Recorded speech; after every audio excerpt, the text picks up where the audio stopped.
Hey, what is going on, guys? In today's video, we're going to do a tier list of every single weapon in Project Flux Season 4, as I think this is a really fun meta overall. Yeah, some weapons might be a little bit too strong, some might be a little bit too weak, but overall, in pretty much every weapon class, there's several choices to choose from, and I think it's a really fun, and no matter what your playstyle is, you can find a weapon that'll work for you. Now, I do want to note that I will rank the drum gun in this video. At the time of this recording, the drum gun is not available in Flux Season 4. However, historically, it did exist, so I'm just going to assume it takes on its historical stats and gets added at some point. And before we get started, I do have timestamps below, so if you're curious on a particular weapon, you can jump around and see where those weapons rank. Now, first off, we're just quickly going to go over the tiers. X tier, I would consider to be a meta-defining gun where it's practically a mandatory carry and can fulfill multiple roles very well. S tier, I'd consider a gun that's definitely a bit on the strong side. You could argue it needs a slight nerf, but it's very competitive in its role. It might even work in a secondary role as well. A tier, I consider to be those solid weapons. They don't need a nerf by any means, but they're definitely competitive and a lot of players will want to take them. B tier, I consider to be those solid options. Nothing wrong with a B tier weapon into the end game. May not be the favorite pick for everybody, but I think it's overall a solid weapon. C tier, I consider to be those kind of situational weapons where they can work. They don't necessarily need a buff, but they're not the strongest. Definitely going to be more down to the particular players wanting those weapons rather than everybody. D tier, I consider to be weapons that definitely need a buff. They're weak, not totally useless. They can work in the early game, but not something you want to carry to the end of the game. And then F tier is the joke tier. I don't think there are any joke tier weapons, but like, for example, the crossbow, that would probably be joke tier.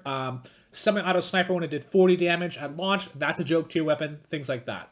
Okay, and with that, let's start out with the shotguns. First off, pump shotgun. Pump shotgun is not as strong as it is in, say, ECFN Season 4, as it does less base damage, 80-85, can't one-shot anybody, and also does less wall damage.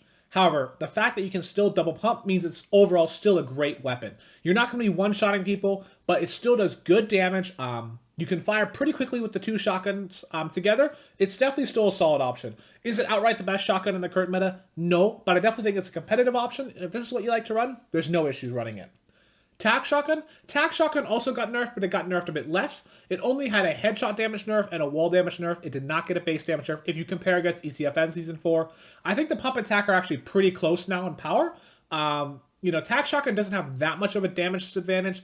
The bigger issue for you in doing damage will be that wide spread. Makes it easy to learn, but if you have good aim, it'll be less effective. Still a solid option. Nothing wrong with the tac shotgun. It can work as a primary, first shot, then switch to another weapon. It's probably a little bit better as a secondary shotgun with a pumper heavy, but still a solid option, and one that I would recommend for newer players who aren't as good with aim. Heavy shotgun. Heavy shotgun did receive a slight nerf against ECFN Season 4. It only does about 75, 80 wall damage instead of 100. That's not the biggest deal. It still does 193 headshot, which actually means the heavy shotgun is the highest damage shotgun in the game. I do definitely think it's a step up in S tier. It's very solid. It's got the quicker draw speed along with the tac, does good damage, good range. I think this is a really competitive choice, and I would recommend, if you're not super excited about running shotguns, heavy shotgun, if you can find it, might still be worth taking because it's generally a very powerful weapon. Definitely solid. Okay, starting out with the tactical SMG, it does 260 DPS, which is crazy. It shreds through builds, it shreds through players. It's an incredibly strong option. It's so strong at close range to the fact where it is legitimately viable, even at lower ping, to run just two tactical SMGs and just drop a shotgun altogether. Even if you like running a shotgun, one shotgun with TAC SMG is an incredibly powerful combo. This is a solid S tier weapon. It's a really good SMG and can kind of be a shotgun in a sense too because its DPS is so high. Not a great AR though, as it doesn't have first shot accuracy and it's not the most accurate at long range, so I wouldn't use it in that role. Silence SMG. Silence SMG, I also would say, is S tier. Now, if you only look at its capabilities at close range, it's probably like an A tier weapon, right? It's still very good. It's got decent DPS. 216 is no slouch, but against TAC SMG at 260, not quite as impressive. Where this weapon is really impressive is that it can replace an AR and an SMG because it's got very good bloom, quick first shot accuracy reset, and the damage follow-up isn't that bad, which means this thing is very competitive with the Scar at medium to long range, but is really a better option than the Scar at close range because of its DPS advantage. This is a really strong weapon, and I do recommend you try it out. You can run it as an AR or SMG, whichever you'd prefer, and say you want to only run two weapons, you could run shotgun plus silence SMG, for instance. Very solid. Now, the drum gun currently does not exist, and I know people are going to say, wait, isn't the drum gun technically an AR? That is true from Season 9 and beyond, but last I checked in Season 4, it still is considered an SMG, and I would argue it plays much more like an SMG. If this weapon comes into the game, I will easily place it in X tier. It's got 243 DPS. That's more than enough to replace a shotgun. It's got, great SMG ability. It's got not great bloom and not great fall off, but it's not horrible. You can sort of use it as an AR. It also can work as a structure destroyer. This thing shreds through walls. It will be pretty much a universal gun, except for sniping and long-range fighting. This thing can do pretty much anything. It will pretty much be a mandatory carry if it comes in. It's just going to be incredibly powerful because it just fills so many roles, and it's very easy to use. You have a huge magazine. You can afford to miss half your magazine, and you'll still laser through people. So overall, if this thing comes into the game, it will be incredibly powerful. I think it easily goes into the X tier. Okay, let's move on to our ARs now, starting out with the standard AR / SCAR. Pretty much the same as I always put it, B and A tier for normal, gray through blue, and then purple gold goes in A. This is a really solid option. The interesting thing is the SCAR, I actually don't think is necessarily the best AR in terms of, not in terms of weapon class, but in terms of role, because the Silence SMG I actually think might be better overall, but this is still a very solid weapon, right? The SCAR does good damage, good DPS, it's a nice, well-rounded weapon, works at pretty much every range, it's a solid option, nothing wrong with this. And the standard AR, a little bit worse, but still a solid option. There's nothing wrong with running, say, a green AR into the endgame, it's a good competitive weapon. When we look at the burst rifles, I put them a step below. So the FAMAS purple gold, I put in B, and then the regular gray through blue, I put in C tier. They're still solid weapons. If you can get into the situation at like medium range, where you can take a quick peek, fire a burst, get behind cover, this is still a really good weapon in that situation. However, not quite as good at close range. It doesn't really have the DPS, and not really that great at long range either, as yes, you have first shot accuracy with the first shot, but the second and third shot will probably go sideways and not hit your target. It's still a viable option, but I don't think it's quite as versatile as the regular AR, which is why I put them a tier lower. Scoped AR. Now, Scoped AR, I previously would put in C tier, but I think I've changed my mind now. Having played with the Scoped AR and using things like Scoped AR L2, if you are very accurate on keyboard and mouse, or know how to Scope AR L2 effectively, I think this is a really solid B tier weapon. It's not versatile at all. At close range, this thing is completely useless. But at long range, if you can consistently hit those shots, you have perfect accuracy, you can fire at full speed, no damage fall off, it's really good for doing consistent long range damage. I actually think this thing can be a serious threat if you can use it effectively. It's not for everybody. If you don't have the best aim, this weapon's not going to work well for you. And you kind of do need two shotguns or an SMG, as the wall damage is just horrible, or the wall DPS. The wall damage itself isn't terrible, but the DPS against walls is horrible. I think it's a very solid weapon that, if you have the aim for it, is worth trying.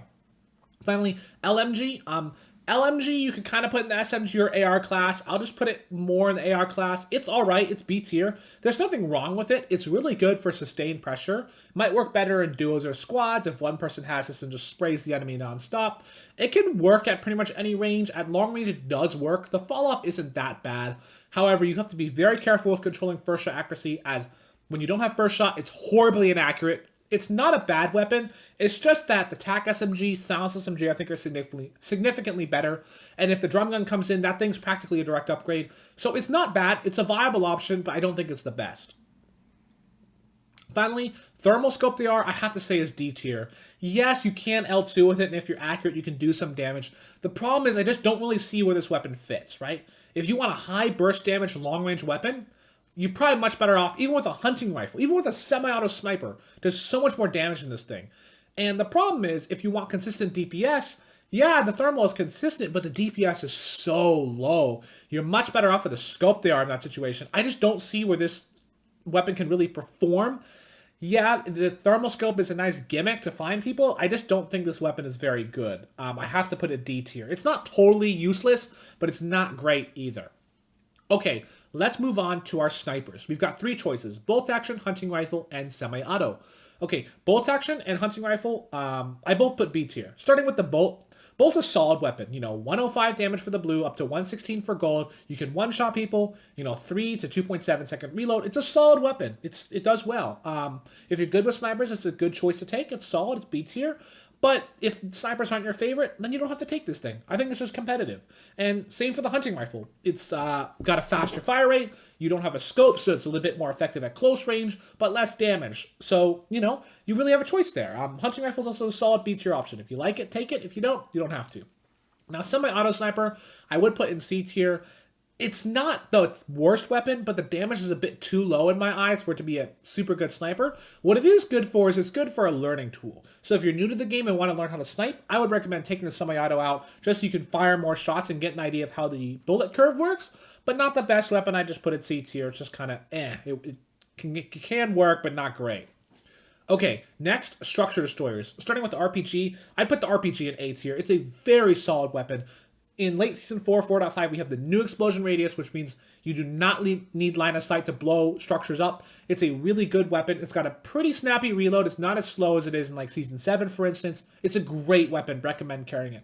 Grenade launch, I put in B tier. Definitely a step below. The problem with the grenade launch is it's most effective at medium range. When you can get into the range where the grenades are exploding over your opponent's heads, over their builds, it's very effective.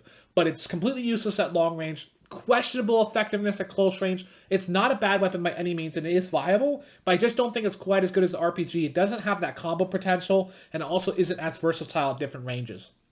Finally, minigun I generally put in the structure destroyer category. I think it's C. It's not the worst weapon. The problem is that it takes forever to wind up, and the DPS is honestly kind of low against Attack SMG. Attack SMG is much more accurate, fires significantly earlier, and does higher DPS. I just don't see a particular use for the minigun against those weapons, especially if we get the drum gun. It's not the worst weapon in history, but I just don't see it as being particularly effective once you get better at the game. Probably a good weapon if you're new or if you're in squads, but I just don't see it as being particularly amazing. Okay, finally, let's round out with the pistols. Overall, I don't think any pistol is particularly good. Probably the best pistol overall would be the dual pistols. I almost want to put them B tier, but I end up putting them C. And the reason why is they do solid damage, and they have decent DPS too. The problem is their draw speed is slow. So if you go like pump shotgun, if you take attack SMG, you'll fire significantly earlier than the dualies. I think these things are solid early game as a shotgun replacement or as an SMG, but I just don't see them being particularly awesome in the end game. I leave them on C tier. They can work though if you like them. Hand cannon I also put C tier. Hand cannon is reasonably effective at close to medium range, where you're still doing 60 to 70 damage, but you have to remember this thing has horrible fall off at long range, which means you can only do about, well, 30 damage at long range. Not a particularly amazing weapon there. So it doesn't quite have the versatility, doesn't have good wall damage. I think it's just C tier. It's situational, but overall not the best. And Revolver, I put D tier. Revolver is pretty much just worse. Yeah, it shoots a tiny bit faster, but honestly, it has the same damage fall-off issue. I just don't see where you'd use this thing. It's sort of effective at close to medium range, but it does 20 damage at long range, which means an AR can out-damage you at long range. It's just not good. It's not a good weapon. Early game, you can get a couple kills with it, but I recommend you get rid of this thing. And just to round off, now we have the Silence Pistol and the regular pistol. Silence Pistol I put in C tier. Silence Pistol situationally can be pretty fun to use, I think, but I think it's just totally outclassed by the SMGs. Silence SMG out DPSs it, has faster rate of fire, higher DPS, is just as effective at long range, if not more effective, because its fall off is not that bad. I don't see where the Silence Pistol really fits. Not the worst weapon, but not the best either. It's just kind of it's usable early game, C tier. And regular pistol, I put D. Doing 23, 24 damage with the gray-green, not good. Takes 5 shots to eliminate someone early game. This is not a good weapon. You can get away with it early game, but overall, not great. And now, let's just round out with the overall weapon classes and what weapons are viable. Shotguns, you have 3 competitive options, heavy, pump, and tac, and you can run any sort of combo of double shotgun with that. SMGs, we currently have 2 viable SMGs, tac, and silence SMG. If we get the drum gun, that'll be a 3rd very competitive SMG. In terms of ARs, you have the standard AR, burst AR, sculpt AR, and LMG I think are all viable, and do note the silence SMG kind of competes in this class as well. In terms of your snipers, bullets and hunting are your best options. You can use the semi as a learning tool. Structure destroyers, I'd really say RPG and grenade launch are really your most viable options. In terms of the pistols, I really don't think any pistols are particularly effective. But as you can see here, there are so many viable options in this current meta. More than half of the weapon roster is viable. So hopefully you can find a combo that you like to use and you can have fun running that. And with that, I hope this video was helpful, and I'll catch you in the next one.